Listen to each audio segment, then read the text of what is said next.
¿Me avisa, Erika? Ya estamos.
Erika,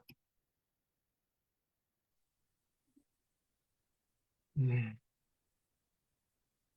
buenos días. Estamos iniciando la actividad académica que hemos llamado Democracia en Centroamérica, Crisis y Perspectivas. Esta es una actividad que está organizada por la sección de Filosofía y Pensamiento de la Escuela de Estudios Generales de la Universidad de Costa Rica, junto con la Asociación Costarricense de Filosofía, la Asociación Centroamericana de Filosofía y la Red Iberoamericana de Filosofía. Nos pareció un tema muy relevante, de gran importancia para la situación en que estamos viviendo en este momento. Y hoy contamos con la grata compañía de la doctora María Esperanza Casullo, que nos va a ofrecer su conferencia, El mapa del populismo en Latinoamérica. La doctora Casullo es doctora en gobierno por la Universidad de Georgetown con especialización en teoría política. Su foco está en el estudio de los populismos contemporáneos. Es investigadora del Consejo Nacional de Investigaciones Científicas y Tecnológicas en Argentina y profesora de la Universidad Nacional de Río Negro en el mismo país. Em, Sus libros más recientes son ¿Por qué funciona el populismo? El discurso que sabe construir explicaciones convincentes de un mundo en crisis y el populismo en América Central. Fue editado con Harry Brown Arauz, ambos publicados por Siglo XXI Editores. Recientemente ha publicado sobre la relación entre populismos de derecha y discursos antiderechos. eh, por ejemplo, The Populist Body in the Age of Social Media, a comparative study of populist and non-populist representation. Artículo disponible en Tesis 11 con coautoría de Rodolfo Cala Longo. Bueno, le damos la palabra entonces a María Esperanza. Tiene más o menos 45 o 50 minutos y luego de su exposición tendremos como unos 15 minutos para preguntas o comentarios. Muchas gracias, María Teresa, por su generosa colaboración. Hola, buenos días en Costa Rica, buenas tardes en Argentina. Acá ya es el pasado el mediodía. Muchas gracias por la invitación a, a esta charla. Y bueno, vamos a ver si puedo compartir la presentación como para que no nos perdamos. Em, Muchas gracias, Álvaro, por la presentación. Y antes que nada, de alguna manera, comenzar diciendo que yo empecé mi tesis sobre populismo latinoamericano en el año 2006, mi tesis doctoral, y de manera un tanto paradójica, digo, ya pasaron casi 20 años y cada año yo digo, bueno, ahora me voy a dedicar a estudiar otra cosa y el populismo sigue creciendo y sigue creciendo. De hecho, yo comencé mi tesis en el momento en que podríamos llamar la ola de populismo de izquierda, que ahora vamos a hablar un poquito, pero en este momento, digamos, esa ola terminó, la ola de populismo de izquierda, pero no solo no terminó el populismo, sino que hay elementos para pensar, creo yo, que en los próximos años vamos o estamos viendo un mayor recrudecimiento aún de la presencia de populismo en Latinoamérica, incluyendo una ola de gobiernos populistas en Centroamérica. Em, entonces, lo que resulta interesante pensar, por un lado, es el fenómeno de la larga vida del populismo latinoamericano.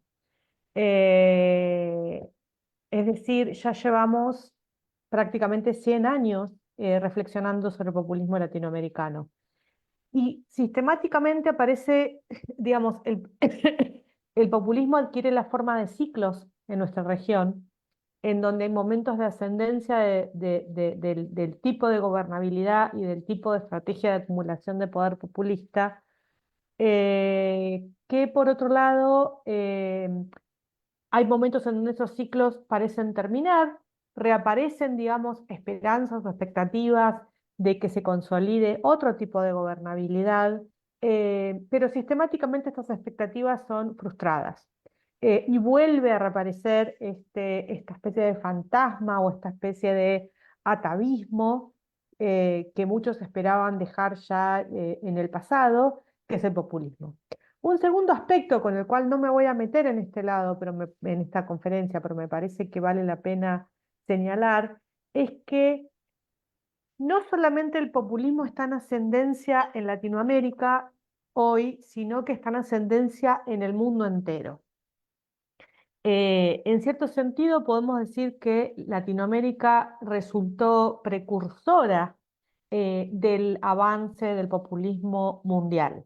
Por muchas décadas, o incluso cuando yo estaba haciendo mi doctorado, aparecía muy fuertemente en esta idea de que el populismo es una patología propia de regiones, digamos, de modernización política incompleta y en las cuales claramente estaría Latinoamérica, mientras que los países desarrollados, con sistemas por partidos políticos bien institucionalizados, tendrían, por decirlo así, anticuerpos frente al avance del populismo. Claramente esto no es así. Yo creo que uno de los otros datos que hay que tener muy en cuenta en este momento histórico es que el populismo claramente es un dato de la realidad de Latinoamérica, pero que hoy la marea populista se extiende en los 5 continentes. Hay partidos populistas exitosos o por lo menos competitivos en todos los países de Europa, incluyendo gobiernos que salieron de partidos populistas, como puede ser el gobierno de Italia con Giorgia Meloni, o partidos que llegaron al gobierno o estuvieron muy cerca de hacerlo en Francia, en Austria. Vimos la elección alemana hace una semana, el Partido Populista gobernó hace poco en Suecia, Víctor Orbán gobierna hace más de una década en Hungría, etcétera, etcétera. Y obviamente no podemos dejar de señalar lo que hoy es el dato más tremendo de la política mundial, que es el gobierno de Donald Trump en Estados Unidos. La democracia institucional más antigua y supuestamente consolidada del mundo, ¿no? Entonces, acá hay dos cuestiones. Una cuestión que es en tratar de entender el porqué de la relevancia constante del populismo, y luego intentar hacer una especie de orientación acerca de cuáles son las perspectivas a futuro.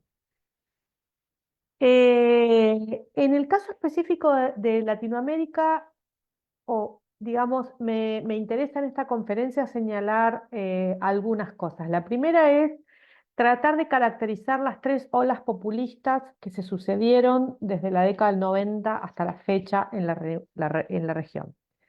La segunda es señalar algunas cuestiones sobre la relación entre movimientismos populistas y partidos institucionalizados. La tercera es, desde mi punto de vista, sostener que el concepto de populismo sigue siendo útil para comprender la política latinoamericana. Y luego, caracterizar el mapa del populismo latinoamericano en la actualidad. Bueno, ¿qué queremos decir cuando hablamos de populismo, ¿no? Y acá, obviamente, no me voy a meter en un intento de hacer una caracterización o digamos, un resumen extensivo de los complicados debates internos definicionales sobre qué es el populismo. Digamos, en este momento, a medida que aumentan los casos de populismo en el mundo y a medida que aumentan las personas, ha habido una explosión exponencial en el número de personas interesadas en este fenómeno. Entonces, aumentan las definiciones, las conceptualizaciones, y además el estudio del populismo tiene una dificultad desde el punto de vista conceptual o definicional, que es que el estudio del populismo no es normativo, a diferencia de ninguna teoría del populismo es normativa, a diferencia de las teorías de la democracia, o las teorías de los derechos, o las teorías de la esfera pública, por decirlo así. No hay un concepto deductivo del populismo, en donde primero se genera una teoría de eso que queremos alcanzar y de esa teoría se deducen las categorías para el análisis de los casos. Para decirlo muy sintéticamente, nadie diría, creo yo, que el tipo de organización política a la que aspiran es una organización populista. No es el populismo, no está al mismo nivel conceptual, normativamente hablando, que con los conceptos de democracia o los conceptos de república. Entonces, las teorías del populismo siempre son inductivas. Se construye un conjunto de casos y se construye inductivamente, conceptualmente, a partir de esos casos. Entonces, una de las dificultades que tienen las teorías del populismo es que están muy coloreadas, por así decirlo, por cuáles sean los casos particulares que uno está mirando. Por ejemplo, hay una diferencia muy grande. Los latinoamericanos tendemos a conceptualizar el populismo a partir de nuestros casos de populismo, y los europeos y norteamericanos tienden a conceptualizar el populismo a partir de sus casos de populismo. Entonces, esto tiene varias consecuencias. La primera consecuencia es que cuando los latinoamericanos y latinoamericanas miramos nuestros populismos, eh, tendemos a concentrarnos en los liderazgos, porque los populismos en nuestra historia política están muy relacionados con la figura de líderes, mientras que en Europa, por ejemplo, los populismos han estado históricamente más relacionados con partidos. Yo creo que esto está cambiando, creo que en Europa se está latinoamericanizando en ese sentido, y cada vez son más relevantes los populismos, pero hay que decir esto de que las teorías europeas tienden a mirar partidos. También hay una dificultad con esto. La otra dificultad, que no me voy a meter con esto, pero creo que hay que señalarla, es que muchas veces los latinoamericanos y latinoamericanas no confiamos en nuestras propias teorías del populismo y vamos a aplicar a nuestra realidad política teorías que han sido generadas para Europa o para Estados Unidos. Y esta metodología, desde mi punto de vista, no tiene buenos resultados porque justamente son caracterizaciones que han sido creadas para otro conjunto de casos. Me parece que hay que hacer un esfuerzo desde la región latinoamericana de crear conceptualizaciones que tengan posibilidad de explicar nuestra realidad política y también ser universalizadas como lo son rutinariamente las conceptualizaciones europeas. Una de las diferencias es que en general las teorías del populismo que fueron creadas en Europa o en Estados Unidos, estoy pensando en la teoría de Cass-Mood, la teoría de Ruth Wodak, la teoría de Jan Werner Müller, eh, en general entienden que los populismos tienden a ser lo que podríamos llamar de derecha, después nos vamos a meter con esto. Mientras que las teorías latinoamericanas, que como acá yo señalo, originariamente nacieron del impacto de casos de la inmediata posguerra o de la entreguerra del siglo pasado, como Juan Domingo Perón, Getulio Vargas, Velasco Alvarado, Jacobo Arbenz, Omar Torrijos, etcétera, etcétera, tienden a pensar que el populismo es de izquierda. Después nos vamos a meter un poco más en estas conceptualizaciones, pero de alguna manera, si uno mira los autores fundacionales de las teorías del populismo en Latinoamérica, es decir, las teorías fundacionales del populismo en Latinoamérica, uno aquí tiene que necesariamente mencionar a los verdaderos gigantes de la sociología política latinoamericana de la década del 60 y 70. Gino Germani, Torcuato Di Tella, Fernando Cardoso, Enzo Faleto, Octavio Ianni, también, ¿por qué no?, Guillermo O'Donnell, etcétera, etcétera. Pero justamente si uno mira, obviamente que estas obras resultaron absolutamente fundamentales para el desarrollo del pensamiento político latinoamericano, pero uno puede encontrar que también en estas obras había circunstancias profundamente inductivas que justamente nacen de que lo que ellos están mirando son este tipo de gobiernos. Entonces, ellos van a definir al populismo como una combinación sociológica y como un menú de políticas públicas. Es decir, una combinación sociológica, esta es la definición clásica de Torcuato Di Tella, en donde dice, bueno, el populismo es un movimiento político que tiene digamos, su base electoral son obreros, industriales, urbanos, y su liderazgo es de élite o de clase media. Entonces es una especie de partido o movimiento que representa a la clase obrera, pero con la diferencia con respecto a los partidos obreros de Europa, de que el liderazgo de esos partidos no surge de la propia clase obrera, sino que son miembros de la élite o de las clases medias ilustradas. Eh, Luego también hay una definición de estos populismos a partir de su menú de políticas públicas, o sea, de qué es lo que hacen cuando están en el gobierno. Y la idea es que estos populismos son movilizantes, estatistas, intervencionistas en la economía y distribucionistas. Y también que por este carácter distribucionista, es decir, porque fuerzan procesos muy rápidos de distribución de la renta, eh, eh, son fiscalmente irresponsables. Tienden a generar déficit fiscal y tienden a generar inflación. Es decir, aparece la idea de que los populismos necesariamente, o por lo menos naturalmente, son de izquierda, podríamos decir. O sea, van a plantear un Estado muy grande, van a plantear políticas regulatorias y distributivas ambiciosas y van a intentar expandir los derechos políticos y sociales de la clase obrera. También de esta genealogía latinoamericana aparece o se ve reflejada ya desde los primeros escritos de Gino Germani en la década del 50, una idea que resulta fundamental, que es que los movimientos populistas representan una patología en el desarrollo político de las de las naciones. Es decir, de que hay un camino natural que sigue el desarrollo político de las sociedades, y que ese camino natural tiene que ver con, lo voy a simplificar mucho para no perder más tiempo en esto, digamos, hay una sociedad tradicional, hay un proceso de industrialización, esta industrialización genera una clase obrera, esta clase obrera empieza a reclamar derechos políticos y sociales, y entonces la clase obrera genera un partido que la representa. El Partido Laborista inglés, el socialismo francés, los partidos socialdemócratas escandinavos, etcétera, etcétera.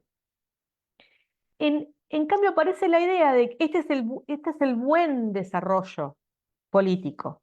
Y la idea aquí es que los partidos políticos son antídotos contra el surgimiento del populismo. Pero aparece la idea de que en Latinoamérica, por distintas razones, sobre todo porque la industrialización fue demasiado rápida, porque fue realizada por el Estado, digamos, con la industrialización por sustitución de importaciones, fogoneada desde el Estado, se genera una clase obrera muy rápida, que se muda, muy rápidamente, que se muda del campo a la ciudad, que no tiene representación en estas ciudades y que queda como masa disponible, dice Germani, para ser movilizada demagógicamente por algunos demagogos que se transforman en sus líderes, digamos, un Perón, un Vargas, un Velasco Alvarado, en México podría decirse incluso un Lázaro Cárdenas. em, eh, un Jacobo Arbenz, ¿no? Que les promete que va a mejorar su situación económica y entregar representación. Y esto tuerce el camino hacia el buen desarrollo político, ¿no? Es como que, bueno, se introduce un virus en el sistema que impide llegar a buen puerto. Y aparece una y otra vez en la historia latinoamericana la idea de que lo que hay que construir son partidos institucionalizados para tener un antídoto antipopulista. Y viceversa, que la debilidad de los partidos institucionalizados es el fundamento de donde que permite la aparición de liderazgos populistas, ¿no? Entonces, si tuviéramos partidos bien institucionalizados, no tendríamos populismo. Y el populismo es posible porque no tenemos partidos el populismo es posible porque no tenemos partidos institucionalizados y a su vez el populismo es la causa de que no tengamos partidos institucionalizados. Entonces, o sea, hay una idea de un círculo no virtuoso entre debilidad partidaria y populismo, ¿no? Eh, y la idea de que las grandes masas latinoamericanas quedan capturadas por una relación que, como digo, puede ser caracterizada patológicamente con estos líderes que les hablan y les prometen cosas. Eh, Como dije recién, hay muchas definiciones posibles de populismo. No me voy a detener. Lo que sí se puede identificar es, hoy tenemos un overlapping consensus, por decir así, zonas de solapamiento entre las diversas definiciones, en definir al populismo como una estrategia política de acumulación de poder. Es decir, no como un menú de políticas económicas y tampoco como un menú de políticas de gobierno. Después voy a explicar un poquito por qué esto es así, pero una de las cosas que creo que la ciencia política aprendió en los últimos años es que el populismo no es necesariamente de izquierda, ni es necesariamente de derecha, sino que el populismo es una manera de construir poder, poder que luego se puede utilizar para avanzar una agenda de izquierda, entre comillas, o una agenda de derecha, entre comillas, o una agenda que es un híbrido entre derechas e izquierdas, que es lo que más sucede en realidad en Latinoamérica.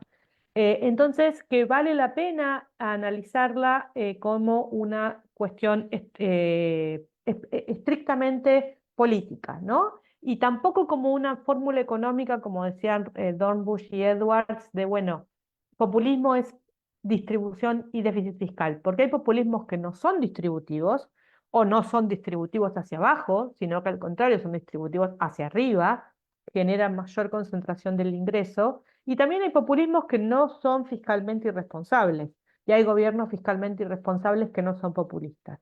Entonces, me parece que es una buena idea mantener la visión sobre el populismo como un fenómeno estrictamente político, que involucra un liderazgo personalista, un colectivo movilizado en relaciones de liderazgo, una narrativa centrada en la narración de un daño y la performance pública de un antagonismo. Es decir, hay un líder, aun cuando haya un partido, yo soy convencida de que el populismo, más en este momento particular, representa la revalorización de las relaciones directas con una persona, o sea, y no con identidades partidarias. Un colectivo movilizado, en realidad hay un colectivo al cual llamamos pueblo, eh, que se construye a sí mismo en esa relación con ese líder y en esa movilización. Lo que conecta al líder y al colectivo es la común creencia en que hay un daño común, ¿no? Es decir, un pueblo no es una clase social, no es una definición sociológica, es la totalidad de aquellos y aquellas que se sienten dañados por el mismo adversario. Lo que se tiene en común no es la común situación en un lugar determinado del proceso productivo, sino la común adscripción a una narrativa centrada en un daño y la performance del antagonismo, el hecho de que los movimientos populistas se pelean con alguien. O sea, hay una visión de la política como fundamentalmente antagonista, no como resolución de problemas o como generación de consensos, sino no como resolución de problemas tecnocrática o resolución o generación de consensos vía instituciones políticas, sino como la movilización común para derrotar a un villano que nos ha dañado. Primera cuestión, eh, primera cuestión que yo creo que nos tiene que ayudar a comprender este mapa del populismo, y es el hecho de que si uno mira la política latinoamericana, es esta cuestión de los otros del populismo, ¿no? ¿Quiénes son los otros del populismo? En nuestro libro que publicamos en el año 2023, que compilamos en el año 2023 con Harry Brown Araúz de Panamá, uno de los hallazgos que creo que fue más importante sobre el estudio del populismo en Centroamérica es varios colegas que encontraron que en la mayoría de los países centroamericanos el otro del populismo no son los partidos, sino es la política patrimonialista. Es decir, la política de notables y la política de pactos de las élites. No es que si no hay populismo hay partidos, sino que muchas veces puede ser que si no hay populismo hay partidos. También puede ser que a veces hay populismos y partidos en relaciones de hibridación que son muy complejas, como es el caso, por ejemplo, del peronismo en Argentina, que es un partido establecido, que existe hace 80 años y que tiene hasta ahora liderazgos populistas que se suceden entre sí. O el caso chileno, por ejemplo, en donde tenía algunos de los partidos más sólidos del continente y de repente esos mismos partidos empezaron a ser desafiados por liderazgos populistas. Pero muchas veces lo que sucede es que hay populismos y pactos de élites más de tipo patrimonialista, de familias notables de la política, de líderes personalistas, pero no populistas, porque todos los líderes populistas son personalistas, pero no todos los líderes personalistas son populistas.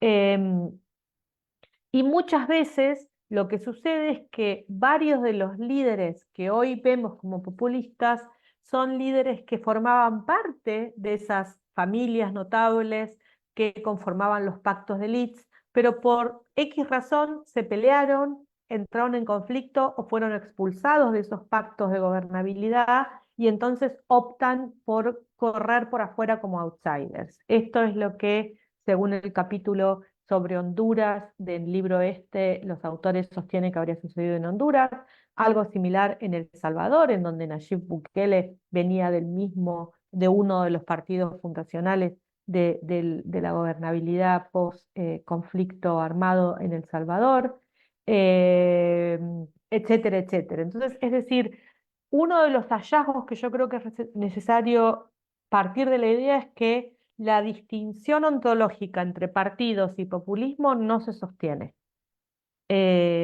Podés tener partidos y podés tener populismo coexistiendo en el mismo sistema, podés tener una especie de guerra entre populismos, podés tener política patrimonialista en donde alguno de los ex integrantes de los pactos se transforma en populista. Luego los populismos también construyen partidos. No es cierto que a los líderes populistas no les interesa tener herramientas partidarias. Y hay un montón de configuraciones, hibridaciones, transformaciones y conflictos posibles. La otra conclusión que estamos viendo ahora en Latinoamérica, y que después voy a volver a hablar de esto, es que la expansión de esta ola populista tiene que ver con un acelerado proceso de aprendizaje populista por parte de las élites económicas. Es decir, económicas, sociales y culturales. En una región en donde durante todo el siglo XX las élites fueron marcadamente antipopulistas, y en donde un montón de las intervenciones políticas de las élites tuvo que ver con apoyar cualquier tipo de proceso que frenaran a los populismos, incluso en muchos casos procesos de golpes de Estado, de interrupción democrática y de fuerte violencia política, que llegó incluso a los asesinatos de líderes populistas en varios casos. Las élites latinoamericanas hoy aprendieron a hacer populismo y amar el populismo, su propio populismo, ¿no? Que después vamos a ver cómo es, digamos. Eh, pero este es un proceso que es mundial, hoy se ve con muchísima claridad en Estados Unidos, en donde prácticamente la mayoría o no la totalidad de la clase de negocios de Estados Unidos apoya a un presidente que tiene características inusitadas como Donald Trump, incluyendo el hecho de que el hombre más rico del mundo, Elon Musk, es una especie de copresidente en este momento, aunque no tiene nombramiento oficial. Entonces, este es un factor que complica y que vuelve más incierto el fenómeno, la cuestión política en la región, ¿no? O sea, si antes las élites latinoamericanas de alguna manera decían preferir partidos institucionalizados, políticas públicas tecnocráticamente diseñadas, criterios de eficiencia, etcétera, etcétera, hoy lo que vemos es otra cosa. Eh, y de alguna manera esto lo podemos ver en lo que, digamos, hoy estamos viviendo para mí una tercera ola del populismo latinoamericano.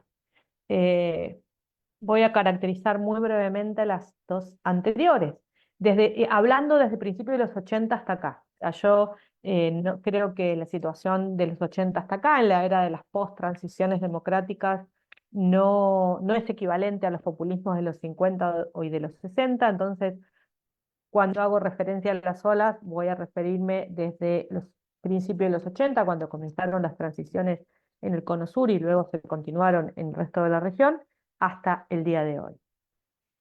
La primera ola se constituyó en la década del 90 con los llamados neopopulismos, que fueron un sistema que desafió a la ciencia política y desafió a las conceptualizaciones sobre populismo. ¿Por qué? Porque yo, como dije recientemente, en la década del 40, 50, 70, aparecía, o sea, era absolutamente hegemónica la idea de que los populismos eran de izquierda, entre comillas. Estatistas, regulatorios, intervencionistas, distributivos. En la década del 90, varios de los partidos que habían sido los responsables o los emergentes del, eh, de los populismos de izquierda continúan con algunos elementos propios de esos, algunos elementos políticos propios de esos populismos, la centralidad de los liderazgos, el carácter movilizante, pero las ponen al servicio de políticas absolutamente neoliberales. Y en este sentido, el mejor ejemplo está acá a la izquierda, fue el presidente Carlos Menem de Argentina, en esta foto en la playa con una de las, en ese momento, vedettes más importantes de la televisión argentina. Carlos Menem, gobernador surgido de las entrañas del partido peronista, gana las elecciones en el año 99, luego de una hiperinflación que había dejado a Argentina con tasas del 5000% anual. Gana prometiendo un retorno a las banderas históricas del peronismo, gana prometiendo salariar su revolución productiva, este era el eslogan. Gana las elecciones, asume la presidencia y da un giro de 180 grados, apostando a la globalización, apostando a la privatización del Estado, a la privatización de las empresas públicas, a un achicamiento radical del Estado, descentralización del sistema educativo, en donde todas las escuelas del país se pasan a las provincias argentinas, y un fuerte alineamiento de la política exterior con Estados Unidos, lo que su canciller llamó relaciones carnales con Estados Unidos, abandonando la histórica bandera del peronismo argentino de la tercera posición y de del no alineamiento. Otros presidentes que fueron señalados como neopopulistas, Alberto Fujimori en Perú, quien también, digamos, no viniendo de un partido como el peronismo, pero gana las elecciones con un discurso antineoliberal y luego implementa muchas de estas reformas, y el más malogrado Fernando Collor de Mello en Brasil. Pero también podría señalarse acá presidencias como la de Carlos Salinas de Gortari en México, que también, siendo una figura surgida del corazón y del riñón de la historia del Partido Revolucionario Institucional de México, es quien lleva adelante desde ese mismo partido reformas neoliberales, ¿no? Eh, eh, lo interesante desde este punto de vista, digamos, por un lado el concepto de neopopulismo o estos casos obligaron a repensar la teoría. Por un lado porque la pregunta era, bueno, ya que no llevan adelante ninguna de las posiciones de política pública histórica de los populismos, ¿le seguimos diciendo populismos? Y esto fue importante para avanzar la teoría política de los populismos, porque justamente nos llevó a pensar de decir, bueno, el populismo no es un contenido político, no es un menú de políticas, sino que es una forma política, es una manera de llevar adelante, de legitimar y de venderle a la sociedad, por decirlo así, un conjunto de políticas. La otra cuestión interesante es que estos populismos en general fueron compatibles con el sistema de partidos, es decir, obviamente con excepciones. Alberto Fujimori no lo fue, no solo no fue compatible con el sistema de partidos, sino que no fue compatible en un cierto sentido con el sistema republicano, hubo un cierre del Congreso y y una década casi de gobierno con características híbridas. Pero Carlos Menem, digamos, Collor de Mello, gobernaron, ganaron, perdieron, se fueron cuando perdieron o fueron expulsados por el sistema y no generaron cambios digamos, tan profundos en los sistemas de representación. Claro, ahora, estos neopopulismos implosionaron de alguna manera, ¿no? Las políticas neoliberales, esto no fue tan, creo yo, no fue tan aguda esta implosión en el caso de Centroamérica, que venía con otros tiempos relacionados con, en muchos casos, que recién se estaban este, o como el caso de Costa Rica, venían con un sistema partidario organizado de otra manera y que seguía resistiendo, por decirlo de esta manera, o en caso de otros países estaban tramitando la salida de los momentos de conflicto civil y recién construyendo sus sistemas de partidos. Pero en Sudamérica fue muy fuerte las implosiones sociales, económicas de este ciclo de políticas neoliberales. El agotamiento de la década de reformas neoliberales terminó en aumento de la desigualdad, aumento de la pobreza súbita y en ciclos de protestas muy grandes, en muchos casos de represión y de fuertísima insatisfacción ciudadana, comenzando por Venezuela con el Caracazo, pero algo similar pasó en Argentina en el año 2001.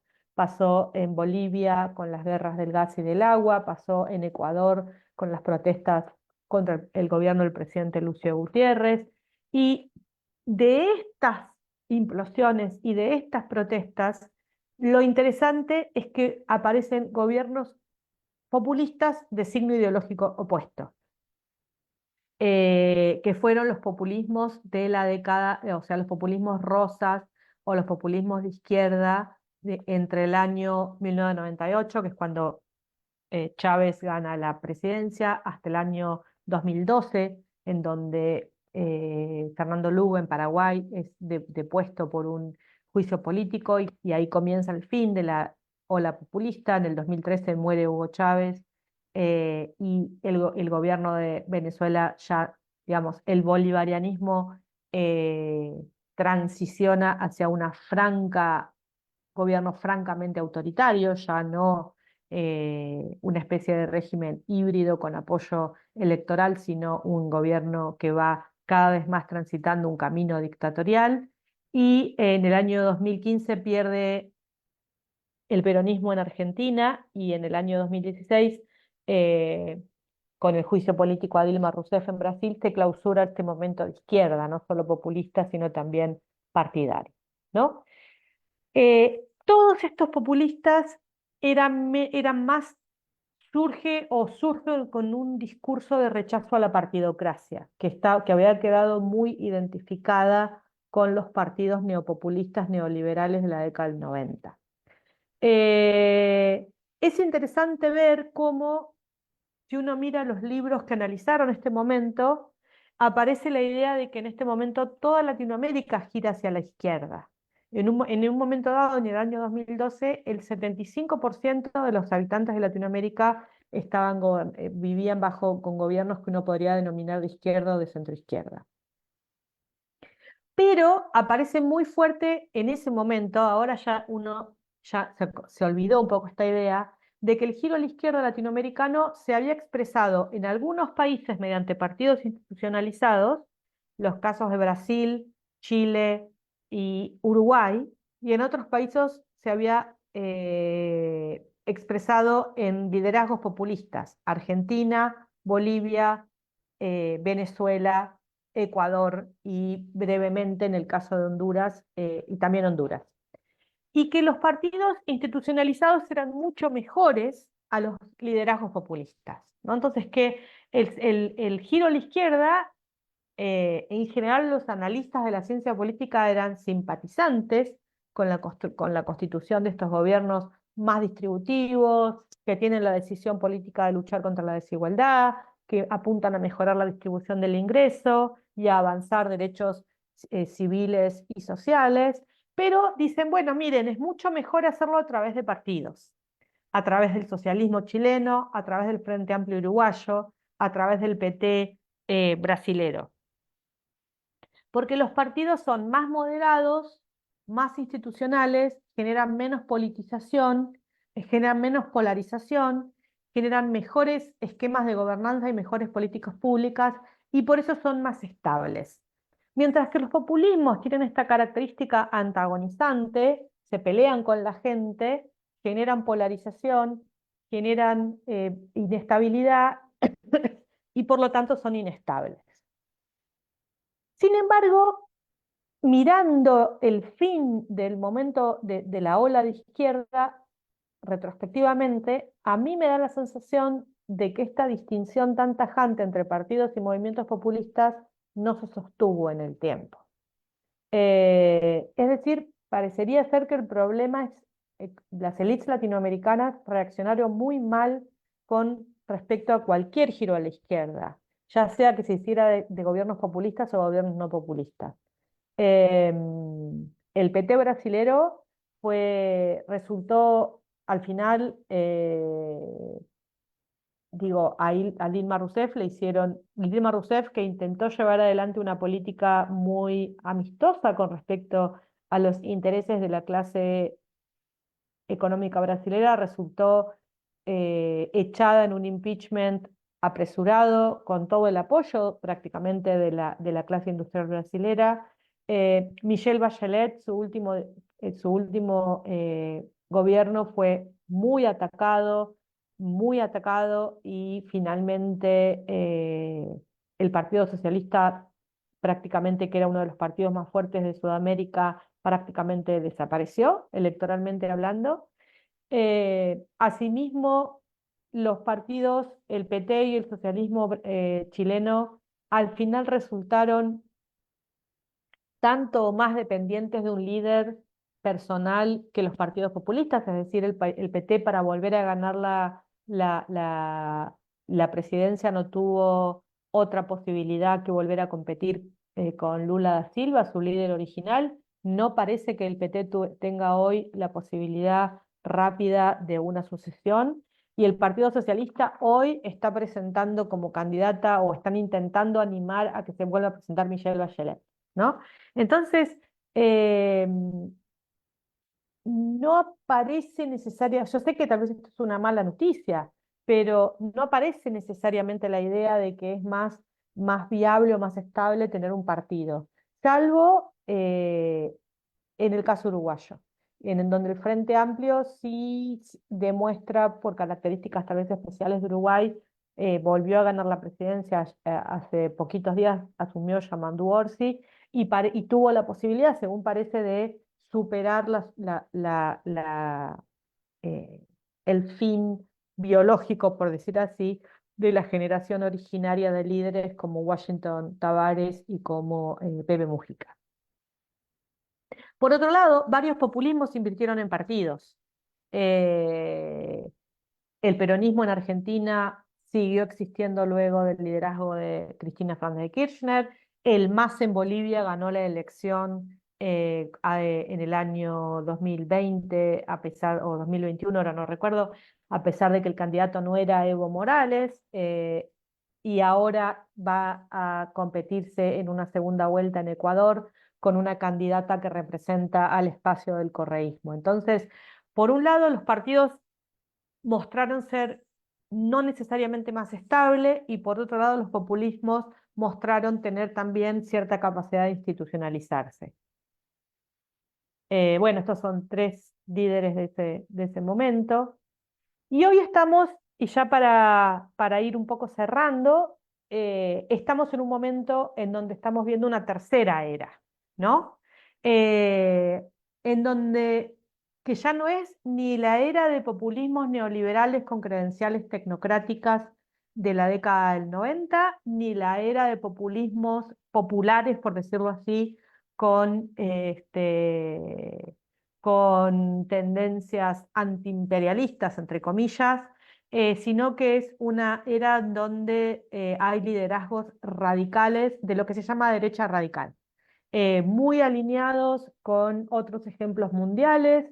No me voy a meter en eso, pero son casos hoy en todo el mundo de una especie de red informal, pero que también incluye algunas fundaciones y algunas eh, instancias CIPAC, por ejemplo, las conferencias de CIPAC, en donde se articulan y se transmiten mensajes y ejemplos de liderazgos, ejemplos de qué decir, de cómo decirlo, eh, de un tipo que yo creo que es novedoso de líderes, que son estos líderes populistas, antagonizantes y movilizantes de la derecha radical. Estos gobiernos son, de alguna manera, hijos del fracaso de, por un lado, de los neopopulismos de los 90 y por otro lado, esto no lo dije, del fracaso de muchos intentos de partidos de centroderecha moderados que fueron el momento de salida de los populismos de izquierda. Eh, digamos, si tomamos el caso argentino, pero el caso brasilero fue muy similar, el caso chileno fue muy similar, eh, uno puede ver que a la salida de Cristina Fernández de Kirchner, de este peronismo más populista de izquierda, hegemonizado por Cristina Fernández de Kirchner y antes su marido Néstor Kirchner, le sucede un gobierno, el gobierno de Mauricio Macri, que representó una promesa de construir una derecha, centroderecha, liberal, moderada, ¿no?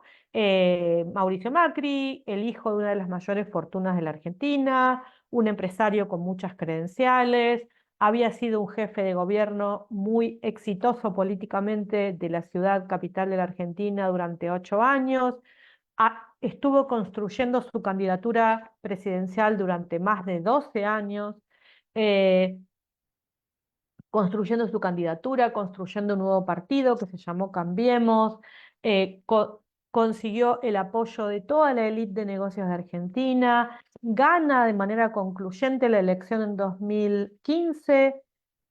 Su gobierno parece y promete, su gobierno tuvo dos eslogans: la revolución de la alegría, por otro lado, y el mejor, lo que como él decía, el mejor equipo de los 50 años, ¿no? Entonces, un gobierno basado en equipos.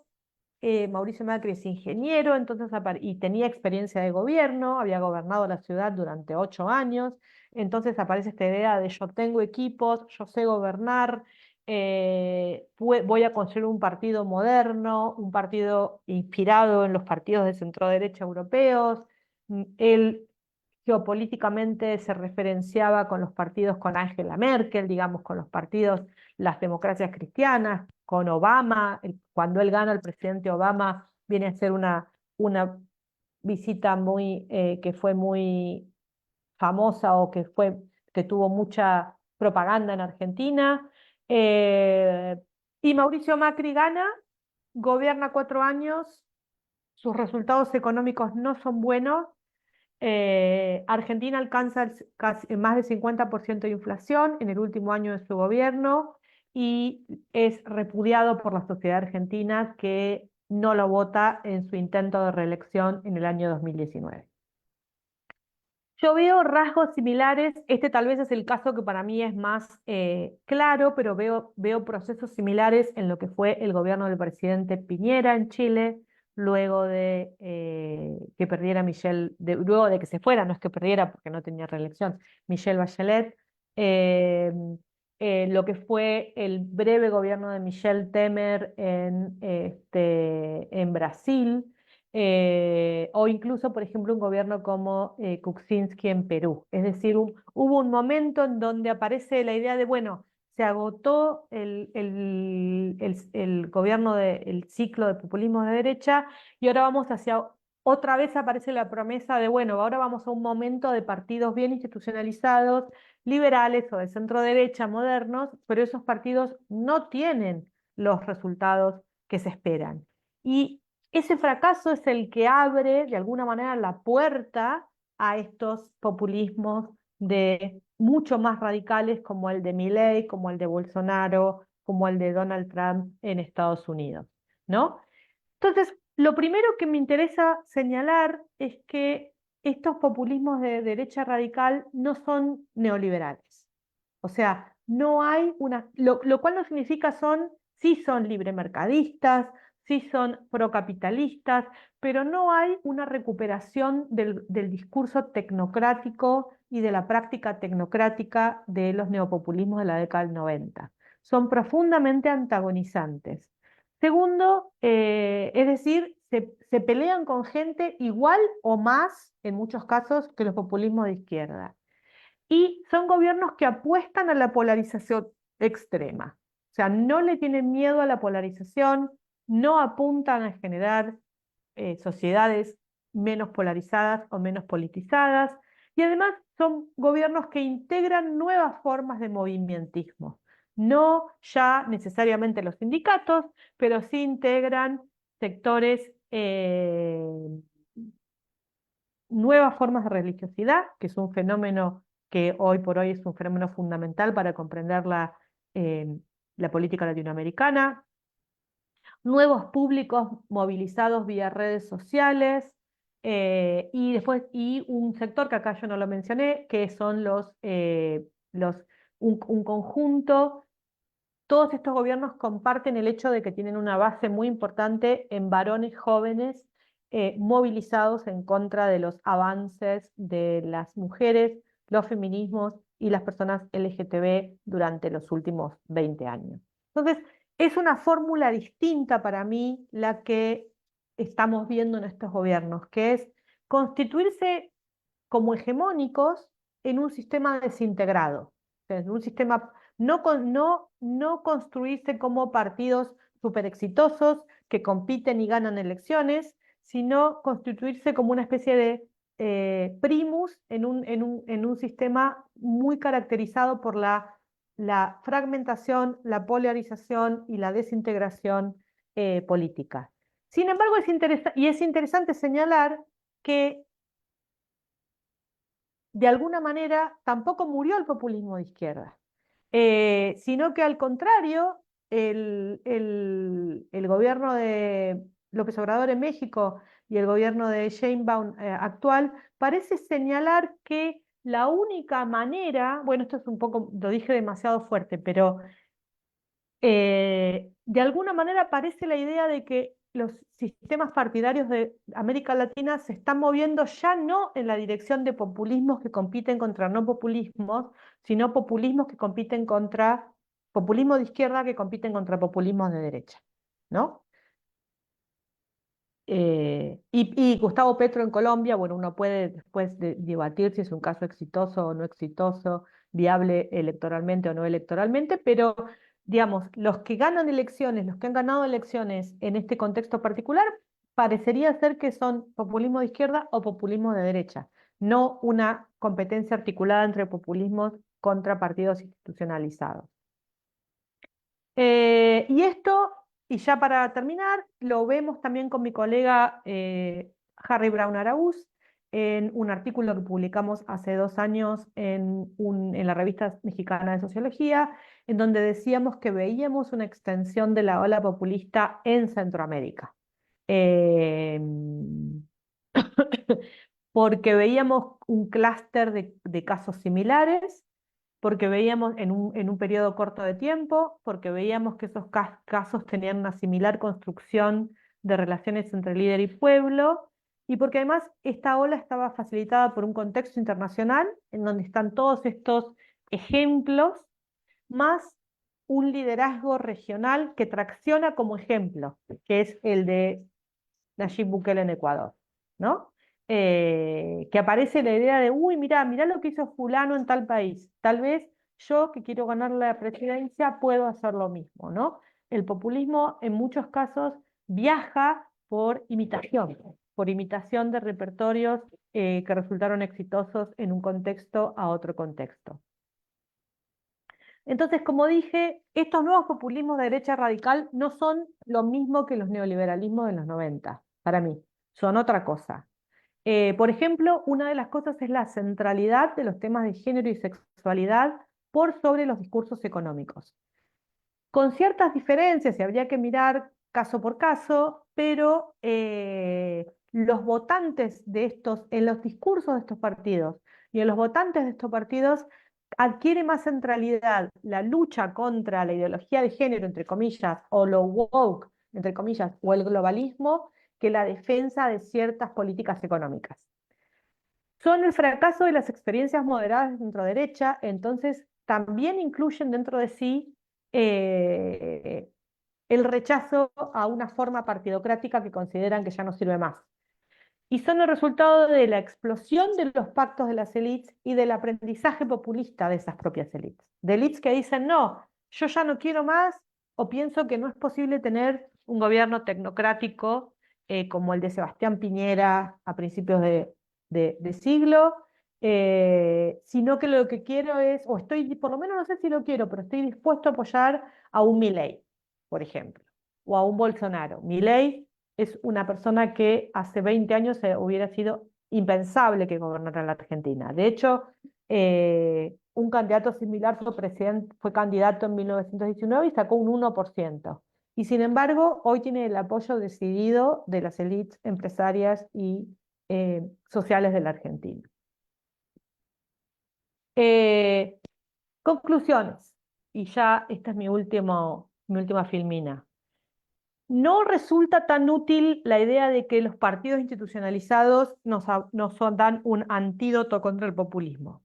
¿Cuál es el antídoto contra el populismo? No lo sé, la verdad. Pero creo que no es ya no es los partidos. La moderación partidaria no necesariamente genera mayor estabilidad. Y lo que podemos pensar es que vamos hacia momentos de polarización entre populismo de izquierda y populismo de derecha. Tal vez hoy hay que volver a repensar recoger la herencia de Ditela, Ianni, Cardoso y pensar no tanto en los sistemas políticos, sino las sociedades. ¿Qué pasa a nivel de la sociedad con las sensaciones de injusticia, con las sensaciones de que las democracias latinoamericanas no proveyeron lo que habían prometido? ¿Qué pasa con los cambios en la religiosidad? ¿Qué pasa con el tema de la seguridad ciudadana, que es algo a los cuales los sistemas políticos no han podido dar y no pueden dar respuesta en todos estos años? ¿Y qué pasa, por ejemplo, con los varones jóvenes, que es un grupo que se ha mostrado absolutamente permeable a estas apelaciones populistas? Bueno, eso nomás, muchas gracias. Muchas gracias, María Esperanza. Una excelente síntesis del tema del populismo en la teoría y en el mapa.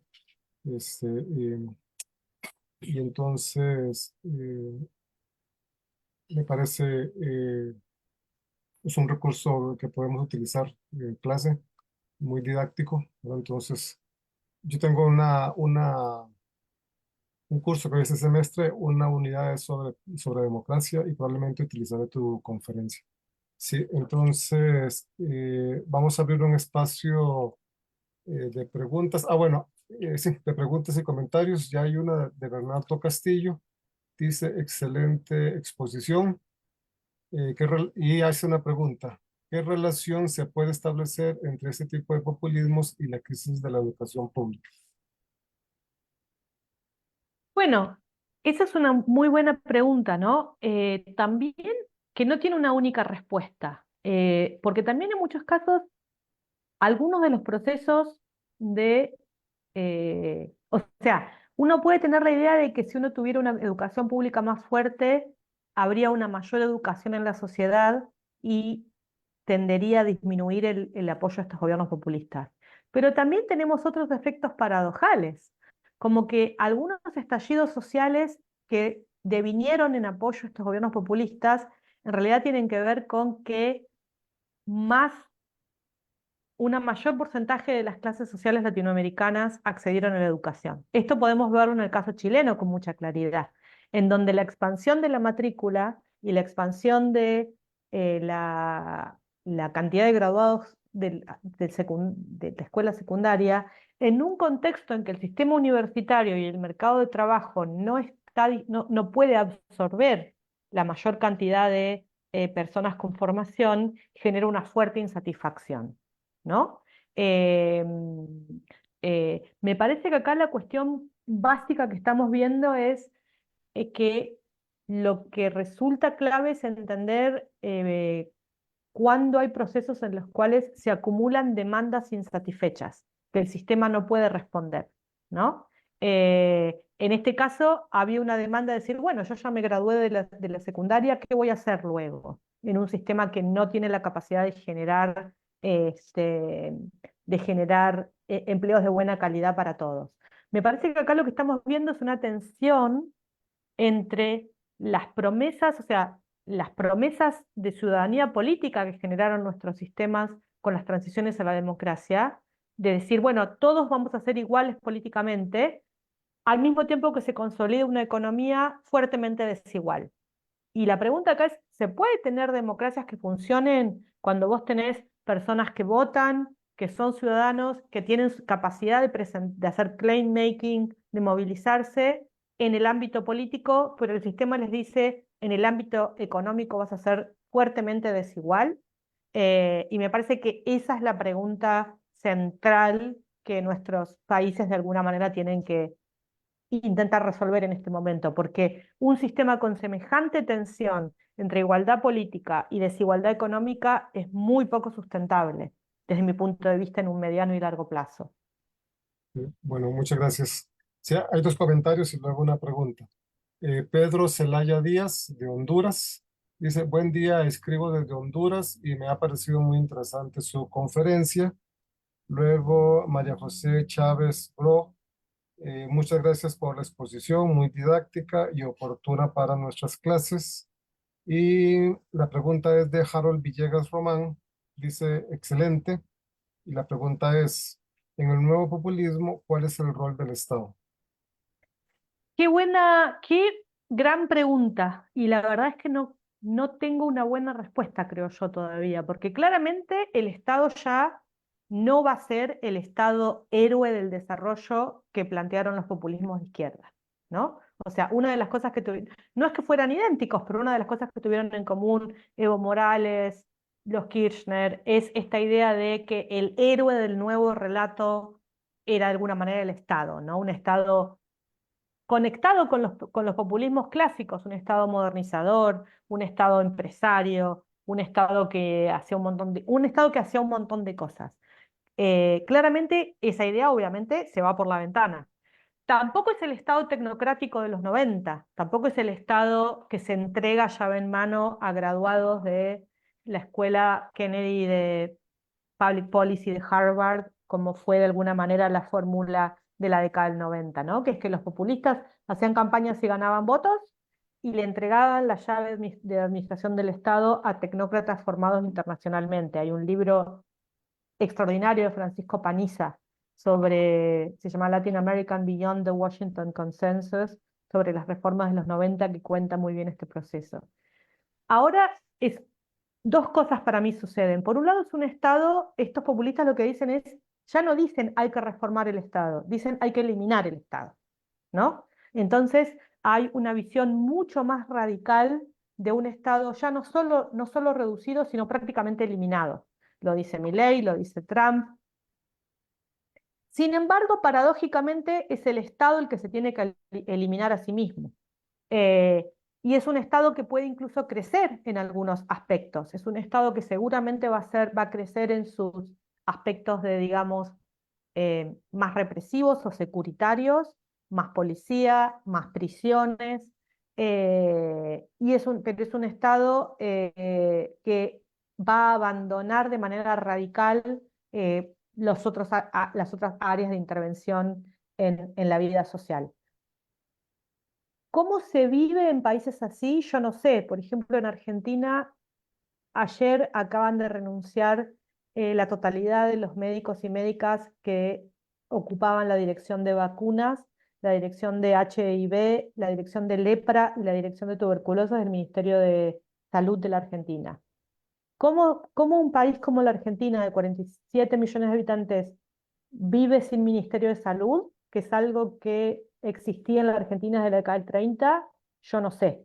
Pero de alguna manera esta es la utopía, es una utopía más radical de lo que veníamos viendo hasta ahora. Por otro lado, y quiero señalar una última cosa, perdón por esta pregunta, que no lo marqué y me parece central, hay una diferencia también en el rol de la violencia, ¿no? O sea, los latinoamericanos no somos ajenos a estados que utilizan la violencia estatal para ejercer procesos represivos en sus sociedades.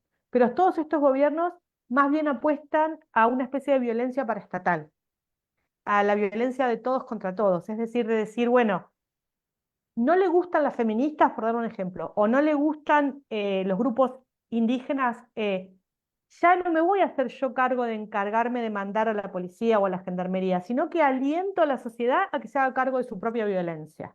péguele a su vecino, por decirlo de esta manera, ¿no? Esto lo vemos de manera muy clara y también tampoco me queda claro cómo sería un país o una sociedad organizada de esa forma. Espero o es mi expectativa que no avancemos en ese camino, pero me parece importante tener claro cuáles son estas perspectivas.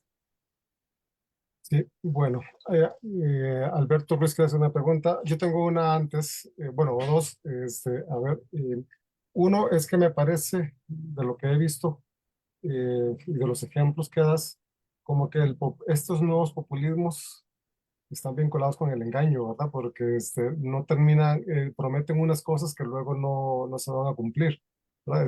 Es como una política muy descarada de la mentira. Me parece a mí, como ya había dicho Ana Arendt en su texto, ¿verdad? Sobre la mentira política, ¿verdad? Y entonces ese asunto hay que verlo con cuidado.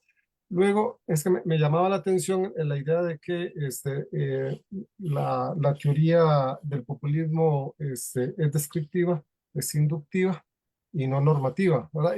Pero sin embargo, has dicho que es por imitación que los otros partidos hacen, pero hay muchas técnicas, hay muchas formas, hay mucha teoría detrás de cómo hacer el mejor populismo, ¿verdad? Entonces me parece que también uno podría enfocar una investigación sobre qué es lo que hace que a un populista ser un populista no bueno, digamos, porque no sería la palabra, sino exitoso, digamos, llegar al poder, ¿verdad? Porque como que sí habrían como unas pautas, ¿verdad? Que siguen y unas pautas teóricas al respecto de ello, ¿verdad?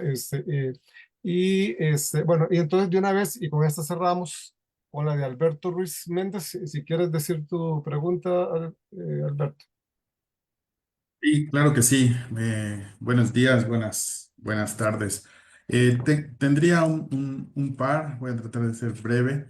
Al inicio mencionaba que no existe una teoría normativa o deductiva del populismo, y en ese sentido me gustaría saber su opinión sobre la teoría de la CLAU, si no cumple con esta condición, en tanto que pues establece, digamos, teóricamente la distinción fundamental de todo populismo, que es la frontera entre el pueblo y la élite. Y mi segunda pregunta sería sobre este overlapping consensus sobre el populismo, que empieza como con una definición, que es una estrategia política para la acumulación de poder. En este sentido, acumulación de poder, ¿cómo se diferenciaría de, pues no sé, de otras prácticas políticas, ¿no? Como por ejemplo, nosotros en México que tuvimos un partido político que gobernó durante 70 años, ¿no? Bueno, pues también era una estrategia política para acumular el poder. ¿O Ujú. cuál podría ser la distinción de este elemento en particular del populismo con otras estrategias políticas? Muchas gracias y muy interesante lo que nos compartió. Bueno, empiezo al revés. Contesto estas dos primeras.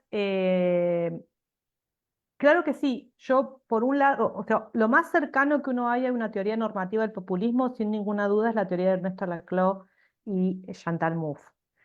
Pero creo que ahí, incluso ahí, creo que hay que hacer un par de distinciones, ¿no? Por un lado, es cierto que Laclau tiene una visión muy simpatizante, por decir así, del populismo como fenómeno político. Eh, y además, claramente él va a decir, bueno, sin política populista no hay posibilidad de transformación social y no hay posibilidad de hegemonía. Pero yo ahí haría dos distinciones. Primero que aún así el propio Laclore dice taxativamente que el populismo puede ser eh, inclusivo y democratizante o puede resultar en procesos exclusivos. O sea, que el populismo como fenómeno pueda ser positivo no significa que todos los populismos sean positivos, que es algo que uno no diría de la democracia. O sea, la democracia es positiva, digamos. No sé si existe una mala democracia. Y segundo, que aún así, aún esto me va a hacer enojar tremendamente si me escuchan mis amigos laclausianos, que en Argentina son legión, ¿no? creo que aún así, si uno lee la teoría de Laclau, que se supone que es una teoría ontológica, que tiene que ver con la ontología política, creo que es una teoría que también está situada en tiempo y el espacio. O sea, es una teoría que se desarrolla a partir de los populismos de izquierda latinoamericanos y que mi opinión es que yo no sé si viaja demasiado bien. O sea, no deja de tener una coloración inductiva. Segundo, por supuesto que hay otras estrategias de poder. Eso es lo que a mí me interesa marcar del populismo, que es o sea, uno puede ganar elecciones haciendo populismo o puede ganar elecciones haciendo política partidaria o haciendo autoritarismo competitivo. Y no es que solamente sea eficaz el populismo. Digo, hay políticos que fueron muy eficaces o partidos, como el Frente Amplio Uruguayo, que son absolutamente eficaces con otras estrategias de acumulación de poder. El populismo es una estrategia posible. Yo creo que es una estrategia que ahora resulta muy adecuada porque responde o, digamos, es compatible con cambios en las sociedades. En sociedades con altísima fragmentación, con altísimo miedo, con altísimo sentimiento de daño por la criminalidad, por el narcoterrorismo, en donde ya no existe la idea de una clase obrera como sustento.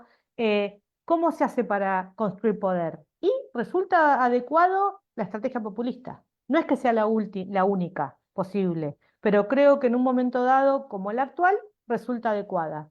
Más adecuada, si se quiere, que decir voy a hacer un partido de masas laborista del viejo cuño. Eso no lo está pudiendo hacer nadie hoy. Ni la socialdemocracia alemana, que es el partido socialdemócrata más antiguo del mundo, que tuvo su peor elección en la última elección, ¿no?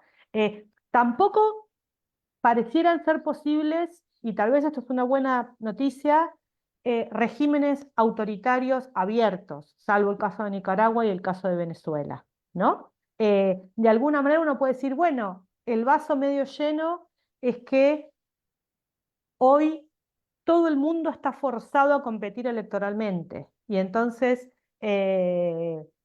lo que hay es hacer populismo, pero claramente a mí me interesa, y tengo algunos escritos, me interesa encontrar diferencias entre la estrategia populista y las estrategias no populistas de acumulación de poder. Creo que se puede hacer perfectamente eso. Con respecto a lo de Arendt, yo no sé si diría que son gobiernos que se basan en la mentira. Yo diría que se basan, que son no solo gobiernos, partidos, liderazgos y discursos que se basan en la negación de la posibilidad de la verdad, que no es lo mismo. No sé si se entiende, y creo que eso lo dice Arendt claramente, ¿no? O sea, porque cuando yo miento, yo estoy diciendo hay una verdad que es A y yo estoy diciendo B. Esto es diferente, que es decir, yo digo A, B, C, D y E y todo tiene sentido porque no hay verdad. Es una multiplicación de discursos que giran en el vacío y que son como autolegitimantes. Y de esto este es un problema para los actores no populistas, porque, y esto es constante, digamos, es algo que también yo vengo estudiando, cuando el discurso político es esto que vos estás diciendo no es verdad, la respuesta no es si es verdad, es no importa que no sea verdad. ¿No? Esto es un chiste. Por ejemplo, si ustedes miran los discursos de Milley, miran los discursos de Trump, miran los discursos de Musk, es, bueno, literalmente la propia campaña de Musk, de Trump, decía a Trump no hay que tomarlo seriamente. Dice cosas que son chistes, dicen provocaciones, y resulta complicado, resulta desafiante para los actores que no son populistas anclarse en el hecho de decir esto es verdad. Ayer, eh, doy dos ejemplos y con esto termino. Ayer Donald Trump volvió a decir en el discurso que dio frente al Congreso, nos vamos a apropiar de Groenlandia por cualquier medio, por cualquier medio. Lo dijo ayer. Un montón de la recepción de ese juicio por un montón de analistas políticos fue, está exagerando, o es una provocación, o cómo alguien podría decir que esto es verdad, ¿no? Por otro lado, también hace como 2 meses que Trump está diciendo que va a anexar a Canadá y que lo va a transformar en el estado número 51. Y ayer Justin Trudeau, el primer ministro de Canadá, dijo, nosotros creemos que Donald Trump quiere anexar a Canadá, ¿no?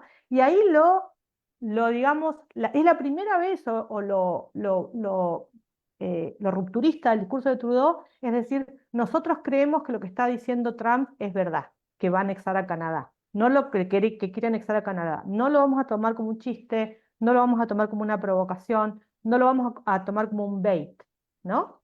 Eh, y esto es difícil. Esto también pasó en Argentina, en donde en un discurso hace un tiempo Milei dijo algo así como: zurdos los voy a eliminar. Cuando le preguntaron al vocero de Milei, Milei dijo: esto es un bait. Literalmente dijo así, ¿no? Entonces, yo no creo que aparece como una mentira, sino que lo que aparece es como una especie de régimen discursivo bastante novedoso, en donde se dicen cosas y cuando uno le dice, bueno, pero mirá lo que dijiste, lo que aparece es decir, esto no responde a ningún régimen de verdad, no es ni verdad ni mentira, ¿no? Y me parece que eso es desafiante porque los actores políticos que están por fuera de estos sistemas seguimos como apegados a la verdad, por decirlo de esta manera, y no hay una buena manera de contrarrestar estos discursos. Y tu segunda pregunta me la olvidé, Álvaro. No Esta me... era también sobre la normatividad, pero yo creo que, porque la idea de como que hay siempre, aunque es ejemplificante, yo me fijo en Bukele o me fijo para hacer mi política populista, pero de alguna forma, un teórico populista, de derechas podría decir, bueno, esta es la mejor teoría para hacer populismo. Totalmente, y hay, o sea, yo también, dos cosas. Por un lado, es muy importante comprender que hoy hay una red de relaciones y de intercambio de recetas, por decirlo así, muy fluida. Hay figuras como Steve Bannon o fundaciones como la Fundación Atlas, hay libros o figuras como Jordan Peterson, pero no hay una ideología constituida, o sea, no hay una cuarta internacional populista, ¿no? Cada uno de los políticos aspirantes a populistas tiene una gran flexibilidad en tratar de adaptar, y esto también es una de las fortalezas, entre comillas, de adaptar esos repertorios. Digo, lo vimos a Elon Musk salir con una motosierra que le regaló Milei, ¿no? Pero se pueden adaptar de maneras muy complejas con elementos culturales, históricos de cada uno de los conflictos, de cada uno de los contextos. Tal vez en un contexto puede ser más fuerte lo religioso, tal vez en un contexto es más fuerte lo xenofóbico. En Sudamérica, por ejemplo, el discurso xenófobo en general y con ciertas diferencias, o por ejemplo, en Argentina no tiene tracción hasta ahora, en Chile tiene más tracción, o sea, se van adaptando de maneras bastante complejas en cada uno de los contextos. Sí, muy bien. Bueno, muy claro y lo que queda en evidencia es que hay que pensar las estrategias. Hay que investigar más en esa línea, hay que ver los fracasos de estos grupos, cómo los discursos tienen los elementos ahí falaciosos y demás, y reelaborar esa contrateoría al populismo. Sí, me parece muy bien. Sí, bueno, nada más Bernardo Castillo dice, yo no voy a contar chistes, puedo caer en el populismo. Aprendí mucho. Gracias de nuevo. Es que Bernardo cuenta muchos chistes, ¿verdad? Pero dijo que no, que esta vez no. Es otro chiste. Bueno, y creo que llegamos al final de la conferencia de hoy. Recordarles que el 19 de marzo es la conferencia de Enoch Adames de la Universidad de Panamá, cuyo título es La democracia en Panamá. Y voy a corregir el ID de reunión que aparece en el afiche que está cortado, ¿va? Y en los siguientes anuncios. Bueno, muchas gracias, María Esperanza. Ha sido muy enriquecedor tu participación y nos ha dado mucha claridad teórica. Hasta luego, Hasta abrazo, luego. hasta luego. Sí. Que estés bien. Voy a cerrar la página. Vamos a dejar de transmitir en